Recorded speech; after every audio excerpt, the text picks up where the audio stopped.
আসসালামু আলাইকুম রহমতুল্লাহি ওবরকাতুহ। সম্মানিত দর্শক, বিশ্ববিখ্যাত আন্তর্জাতিক গণমাধ্যম আল জাজিরা, সেই আল জাজিরার সঙ্গে জনাব সজীব ওয়াজেদ জয়ের একটি সাক্ষাৎকার এখন রীতিমতো viral, talk of the country. এবং সেই যে সাক্ষাৎকার, সেই সাক্ষাৎকারে তিনি যে সকল বক্তব্য দিয়েছেন সেগুলোর ভিডিও ক্লিপ, অডিও ক্লিপ, ছবি, এগুলোতে সামাজিক মাধ্যমে রীতিমতো ঝড় চলছে।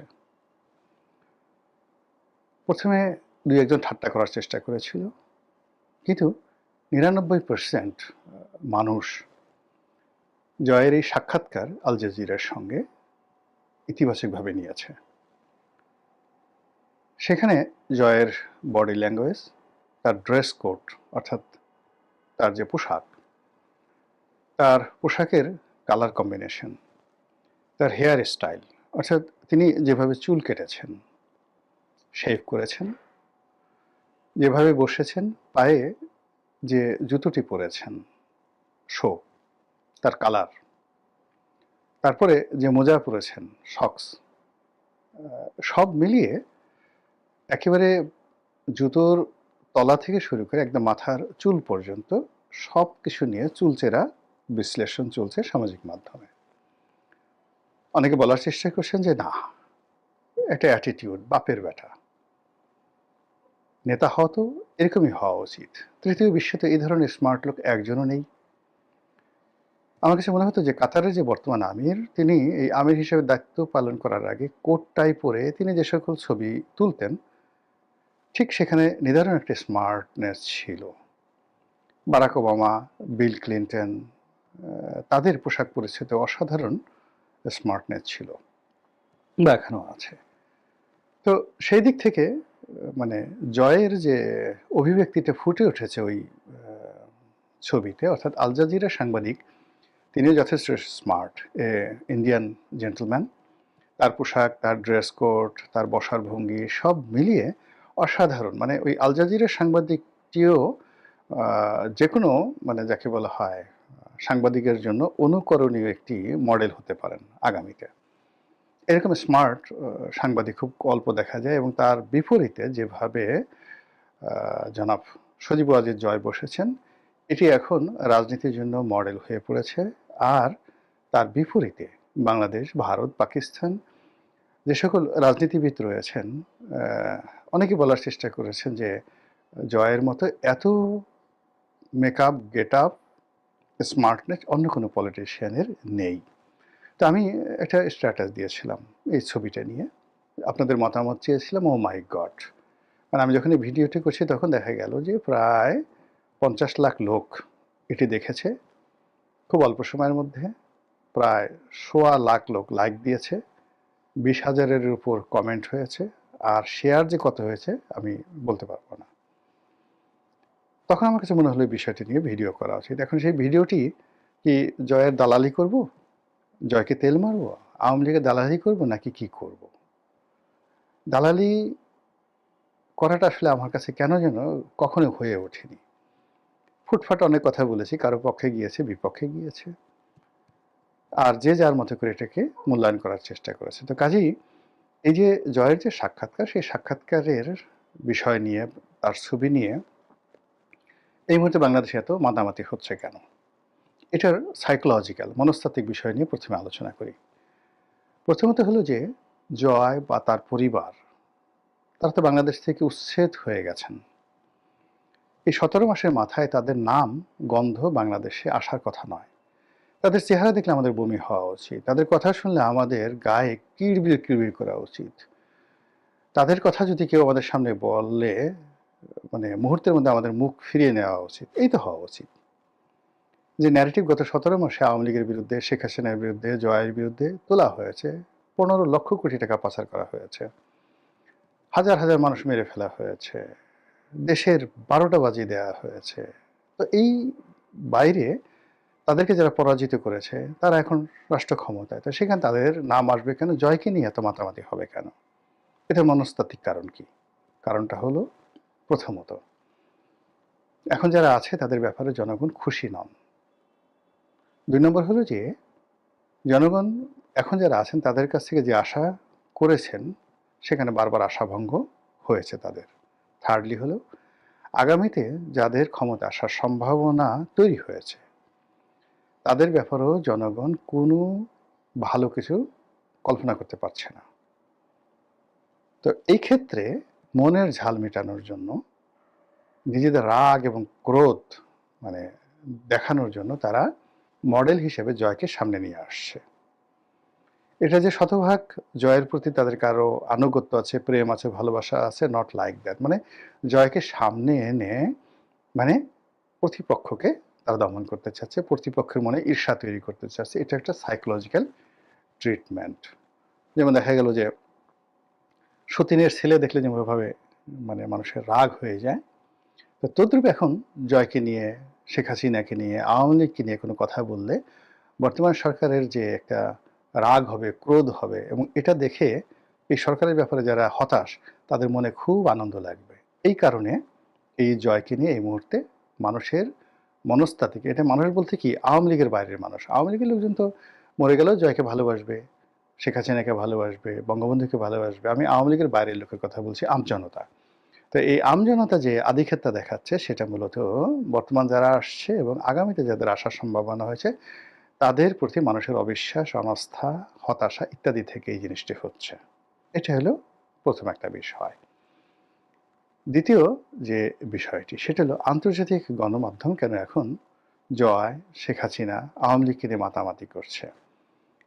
সেটিও কিন্তু গুরুত্বপূর্ণ একটা বিষয় এবং এর পিছনে আন্তর্জাতিক রাজনীতি, তাদের যে থিম, তাদের যে চিন্তা চেতনা। আপনারা জানেন যে এই আল জাজিরাই কিন্তু একটা সময় প্রাইম মিনিস্টার্স মেন করেছিল।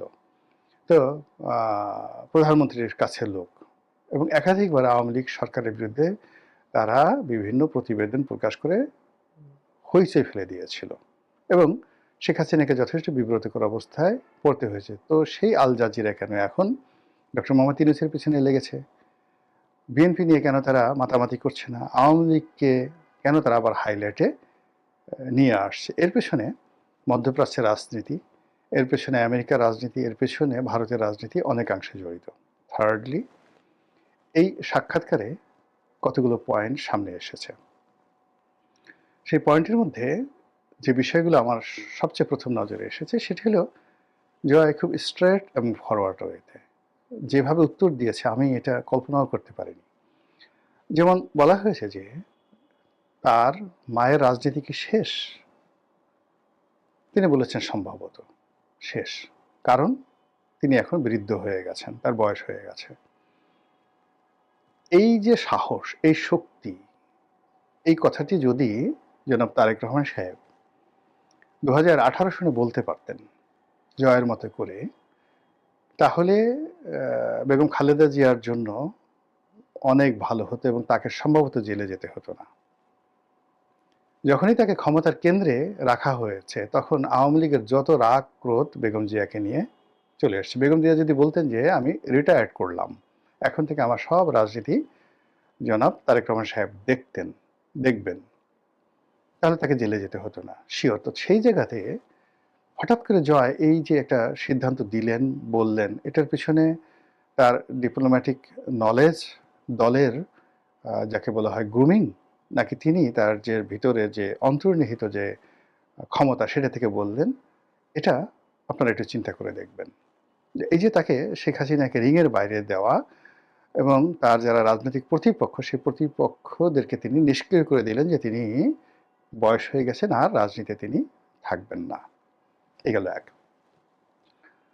তারপর তার মাকে ডিফেন্ড করার এবং জুলাইয়ের গণ অভ্যুত্থান এবং গণহত্যা এই বিষয়গুলো নিয়ে তিনি যে বক্তব্য দিয়েছেন, সেই বক্তব্য আপনি স্বীকার করেন বা না করেন, কিন্তু এই বক্তব্যের যে যুক্তি, সেই যুক্তি আপনি অস্বীকার করতে পারবেন না। আমাদের দেশের লোক বন্দুককে ভয় পায় জমের মতো, লাঠি বাঁশিকে ভয় পায় জমের মতো। আমরা এখন দেখেন একেবারে তরুণ প্রজন্মের যারা নেতা রয়েছেন তাদের ভয়ে আমরা কিভাবে থরথর করে কাঁপছি। যে ডক্টর মোহাম্মদ ইউনূস, জামাতের আমির জনাব তারেক রহমান সাহেব এই কয়দিন আগে 17-18 মাস আগে ছিলেন মজলুম, এখন আমরা তাদের ভয়ে কাঁপছি, তাদেরকে তোয়াজ তদবির করছি, তাদেরকে ভবিষ্যৎ রাজা উজির মন্ত্রী বানিয়ে আমরা তাদের কাছাকাছি যাওয়ার চেষ্টা করছি। তো সেখানে অত্যন্ত প্রতাপে, প্রচণ্ড প্রতাপে শেখ হাসিনা ক্ষমতায় ছিলেন। তো তিনি ইচ্ছা করলে তো অনেক মন্দ কাজ করতে পারেন। ইরানের দিকে তাকান না কেন? একটি ক্ষমতাধর রাজনৈতিক দলের অনেকগুলো অপশন থাকে। ইরান তার মিলিটারি দিয়ে নির্বিচারে গুলি চালিয়েছে। হাজার, হাজার মানুষ মেরে ফেলেছে। এরপরে যখন জনগণ রাস্তায় নেমে এসেছে সরকারের বিরুদ্ধে, তার কাউন্টারে সরকার তার পক্ষের যারা লোকজন রয়েছে তাদেরকে রাস্তায় নামিয়ে দিয়েছে। কয়জন মরবে, কয়জন ড্যামেজ হবে ডাজ নট ম্যাটার, এগুলো নিয়ে তারা চিন্তাই করেনি।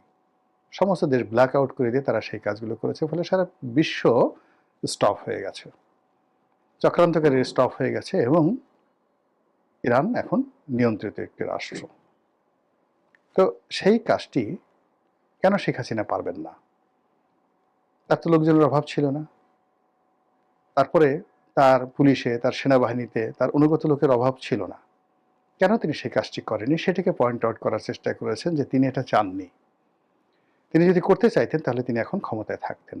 এর চেয়ে সহজ সরল বাংলায় আর কোনো উত্তর হতে পারে না, এবং কথাটি তিনি ইংরেজিতে বলতে গিয়ে যে শব্দ চয়ন করেছেন এবং যেভাবে তার চোয়ালকে তিনি দৃঢ় করেছেন, এবং তিনি যখন সে সাংবাদিকের সঙ্গে কথা বলছিলেন তখন তার ডান হাতটি যেভাবে উঠেছিল, তিনি তার ৫টি আঙ্গুল স্বাভাবিকভাবে রেখে তিনি তাকে বোঝানোর চেষ্টা করেছিলেন হাত নেড়ে নেড়ে।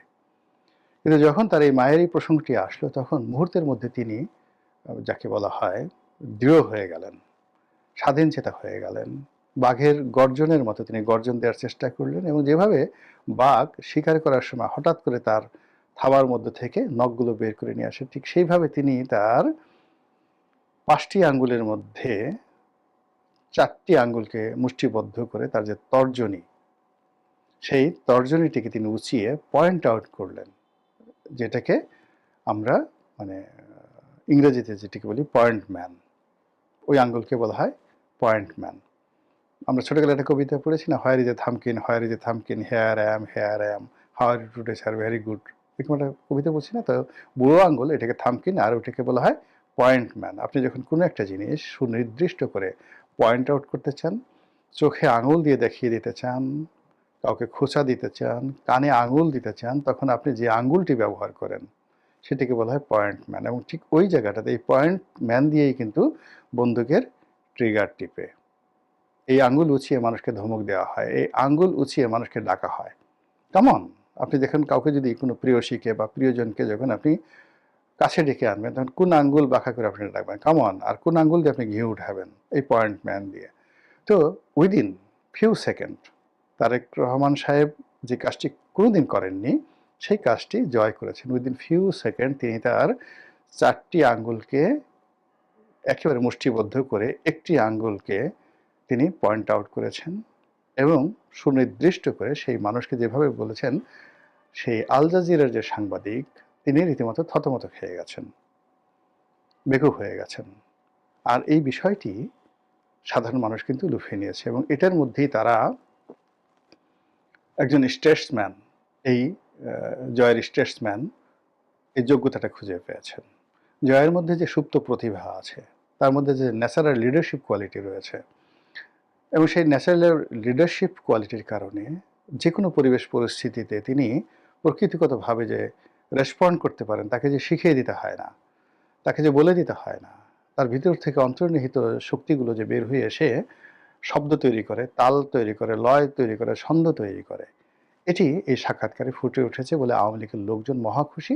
আর আমজনতা তারাও এটাকে অস্বীকার করতে পারছেন না।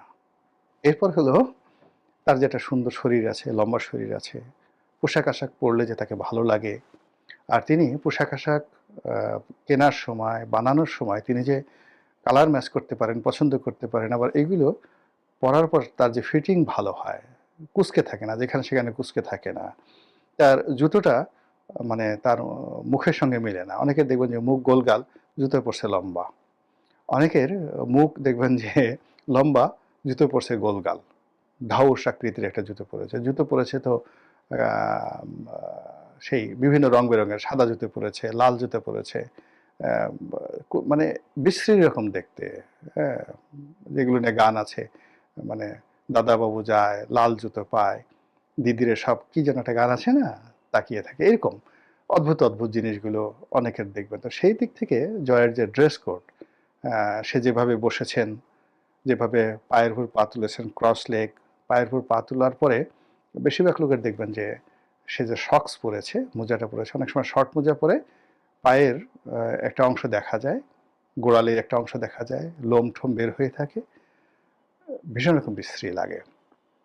তো সেই দিক থেকে তার ওই যে ক্রস লেগ করার ফলে যে পরিমাণ প্যান্ট উঠেছে, তার সঙ্গে, সঙ্গে তার সক্স সেটা ঢেকে দিয়েছে। আর সে যেভাবে লম্বা শরীর, সেই লম্বা শরীরের সঙ্গে তার জুতার যে আকৃতি, তার যে ডিজাইন, এই পুরো জিনিসটা এমনভাবে ম্যাচ করেছে। মনে হচ্ছে যে মানে আ আপনি টম ক্রুজ বলেন, শাহরুখ খান বলেন, যারা এই মুহূর্তে খুবই স্টাইলিস্ট দুনিয়াতে, তার চাইতে জয়ের যে স্টাইলটা, সেই স্টাইলটা অনেকের কাছে দৃষ্টি আকর্ষণ করেছে। অন্য সময় তার চেহারার মধ্যে যে একটা ফ্রাস্ট্রেশন এসছে, আ তো সেই তুলনায় এবার দেখা গেল বেশ সে অবিচল, শান্ত এবং দৃঢ়। তো এই বিষয়গুলো নিয়ে ভীষণ রকম আলোচনা হচ্ছে এবং সেই আলোচনার প্রেক্ষিতে আগামীর গণতন্ত্র, আগামী রাজনীতি সবকিছুতে মানুষ যে জয়কে সম্পর্কিত করার চেষ্টা করছে, আমি এর মধ্যে মন্দ কিছু দেখি না। মহান আল্লাহ আমাদের সবাইকে হেদায়েত দান করুন এবং হেফাজত করুন। আসসালামু আলাইকুম ওয়া রাহমাতুল্লাহি ওয়া বারাকাতুহু।